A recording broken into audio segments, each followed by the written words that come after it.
Shalom teman-teman, jumpa lagi bersama saya Samuel Ado. Senang berjumpa dengan teman-teman di video kali ini.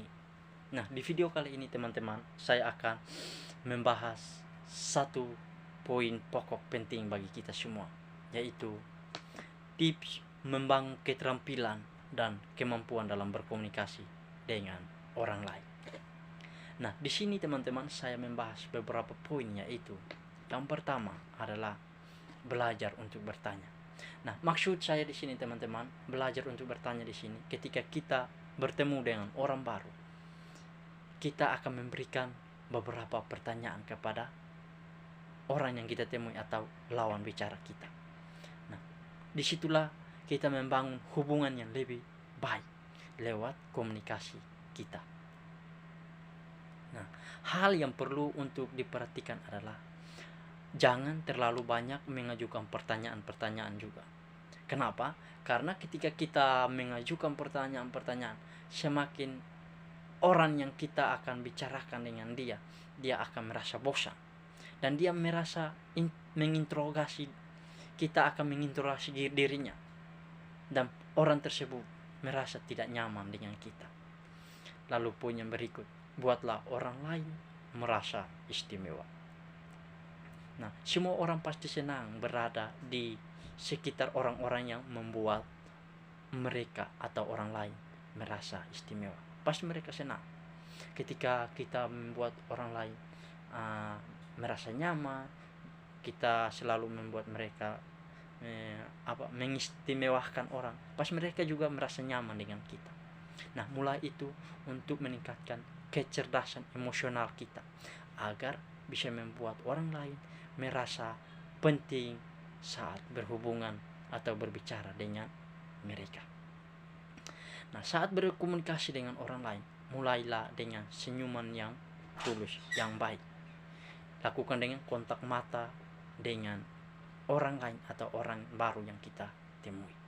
Dan tidak hanya sekedar mendengarkan, namun kita juga tertarik dengan apa yang mereka katakan.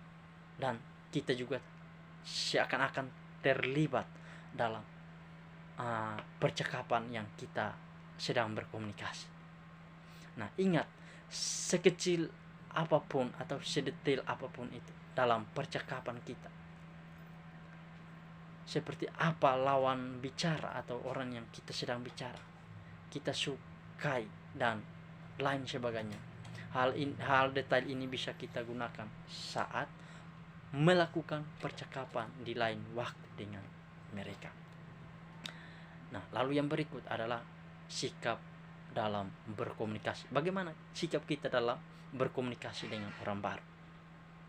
Untuk meningkatkan kemampuan berkomunikasi kita, ada beberapa sikap yang harus kita pelajari supaya orang lain lebih memperhatikan dan mengerti pesan yang kita sampaikan. Seperti yang pertama adalah ramah. Ketika kita berbicara dengan orang lain, kita juga harus ramah kepada mereka. Nah, tunjukkan sikap ramah atau ekspresi ramah kita kepada mereka dengan memberikan senyuman. Nah, senyuman itulah merupakan salah satu cara ampuh untuk membuat lawan bicara atau orang yang kita sedang bicara dengan dia akan betah mendengarkan pesan atau pembicaraan yang kita akan sampaikan kepada dia. Nah, terlebih lagi ketika kita sedang melakukan sebuah presentasi dalam pekerjaan atau ketika anak kuliah dalam kelas ketika melakukan presentasi. Nah, itu menunjukkan sikap ramah. Nah, kita harus menunjukkan sikap ramah akan membuat orang lain lebih nyaman ketika kita sampaikan. Lalu yang berikut, poin berikut adalah yakin. Bagaimana kita yakin dengan sesuatu yang kita sampaikan kepada orang lain? Nah, teman-teman, pernahkah kita ketemu dengan seseorang yang terlihat tidak yakin ketika kita menyampaikan sesuatu kepada mereka? Sikap yakin ini, teman-teman, merupakan salah satu penting jika ingin kita sampaikan atau kemampuan dalam diri kita untuk berkomunikasi dengan orang lain. Selain itu juga teman-teman, kita menunjukkan sikap yakin dalam berbicara menjadi penting, sangat penting sekali. Terlebih lagi ketika kita sedang melakukan usaha terhadap lawan bicara kita. Sebagai contoh, ketika kita harus bertemu dengan klien, salah satunya saya ambil ketika kita bekerja di satu perusahaan. Ketika kita bertemu dengan nasabah atau klien kita harus, ketika kita menawarkan sebuah jasa atau produk, nah sebisa mungkin kita bersikap yakin dengan ekspresi yang yakin dalam setiap tutur kata atau setiap kalimat yang kita sampaikan kepada orang tersebut. Nah, percaya atau tidak teman-teman, ketika lawan bicara atau orang yang kita bicara bisa merasakan seberapa yakin kita dengan informasi atau sesuatu yang kita sampaikan. Nah, apabila kita tidak yakin dengan hal tersebut, dengan memasang ekspresi muka yang tidak yakin, nah bagaimana orang lain, teman-teman? Pas mereka juga tidak yakin lah. Ya mungkin seperti itu teman-teman. Nah, lalu poin yang berikut lagi adalah empati. Nah, empati di sini adalah perbedaan pendapat dalam sebuah komunikasi merupakan hal yang wajar. Nah, namun terkadang orang lain cenderung tidak menerima perbedaan pendapat tersebut. Nah, yang menjadi pembicara yang baik adalah ketika kita bisa menerima masukan atau kritik lawan bicara kita.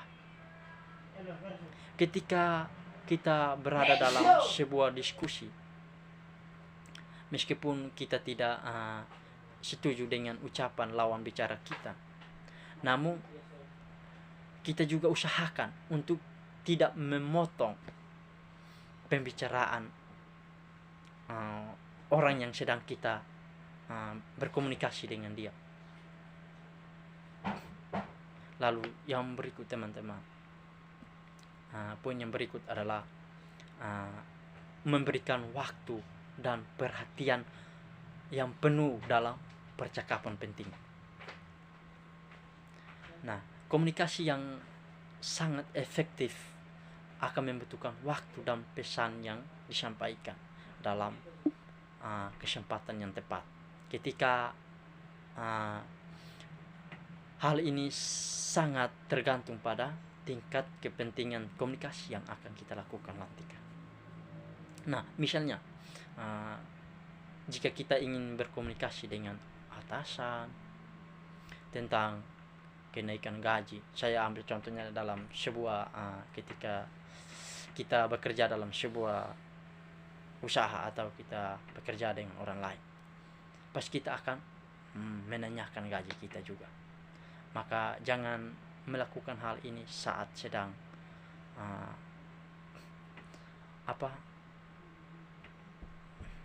berbicara dengan orang lain. Seperti kita harus memberikan solusi yang bisa dilakukan adalah membuat jadwal pertemuan dengan bos kita atau majikan kita. Nah, kita harus memastikan di sini adalah bisa memperhatikan percakapan tanpa gangguan. Lalu yang berikut adalah lakukan kontak mata dengan lawan bicara. Poin yang berikut ini adalah lakukan kontak mata dengan lawan bicara. Ini sangat penting teman-teman.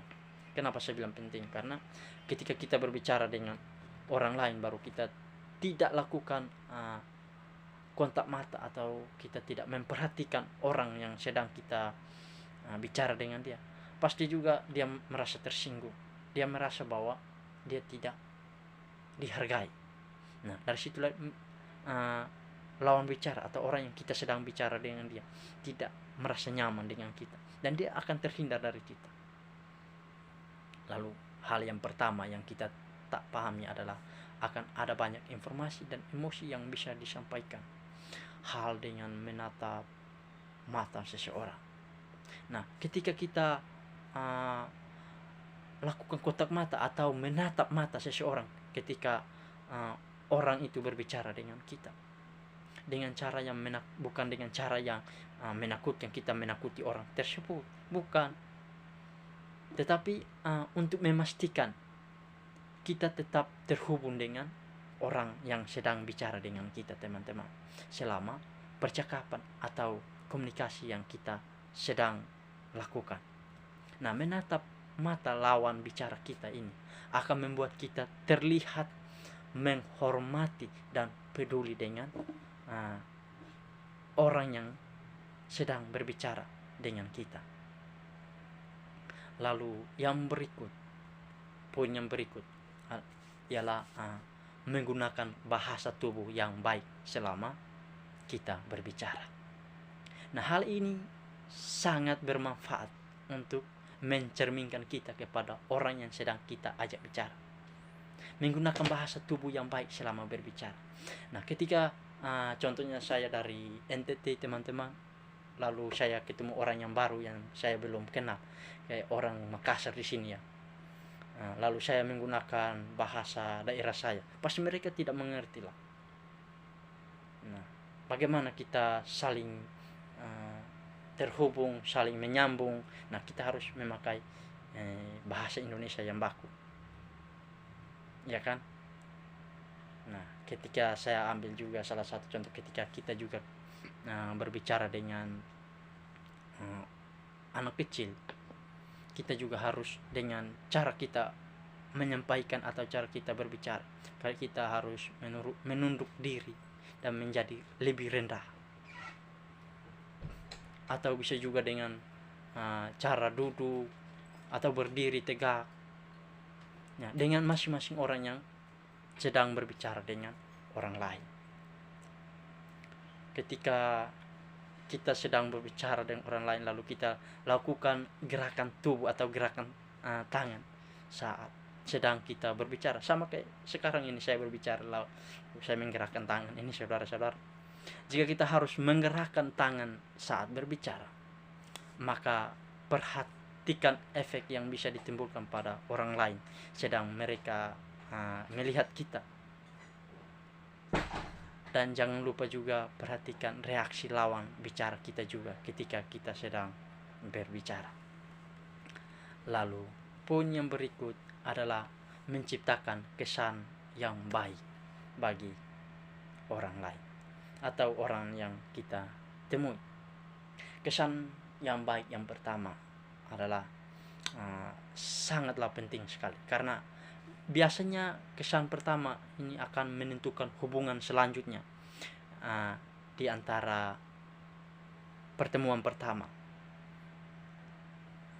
Ketika pertemuan berikut, nah itulah pertemuan pertama ini akan sangat menentukan dengan pertemuan-pertemuan yang akan datang.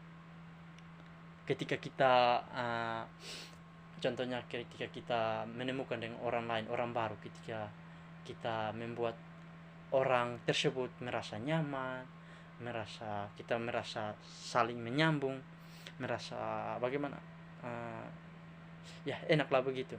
Pasti suatu saat kalau kita mau kembali pasti akan ya mereka juga pasti mencari kita dan akan berbicara lebih lanjut lagi. Dengan memiliki kemampuan berkomunikasi yang baik juga akan membuat orang lain lebih mudah memahami kita. Nah, oleh karena itu teman-teman, kesan yang pertama yang mereka dapatkan dari diri kita sendiri adalah yang menjadi kesan yang adalah kesan yang memberikan usahakan memberikan kesan yang baik, yaitu atau kesan yang positif. Lalu yang berikut adalah teman-teman, mungkinlah video kita cukup sampai di sini dulu teman-teman, dan sampai jumpa di video selanjutnya. Shalom.